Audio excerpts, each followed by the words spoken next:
নমস্কাৰ। আগৰ ভিডিঅ'ত আমি যিহেতু কৈছিলোঁ প্ৰত্যেক শনিবাৰে আমি দুজনকৈ মানুহক সহায় কৰিম।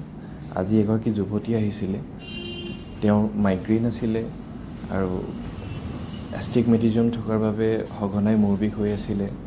এতিয়া তেওঁৰ সম্পূৰ্ণ বিনামূলীয়াভাৱে আমি চকু পৰীক্ষা কৰিলোঁ। চকু পৰীক্ষা কৰি তেওঁক সঠিক পাৱাৰটো দিলোঁ আৰু আজি তেওঁক আমি এই চশমাযোৰ প্ৰদান কৰিলোঁ।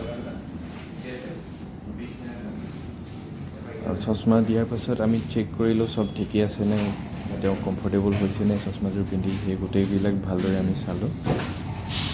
আৰু অনাগত দিনতো আমি এনেদৰে মানুহক সহায় কৰি যাবলৈ আপোনালোকে আশীৰ্বাদ কৰিব। আৰু আমি সম্পূৰ্ণ বিনামূলীয়াভাৱে আমাৰ ফালৰ পৰা তেওঁক চশমাযোৰ প্ৰদান কৰা হ'ল।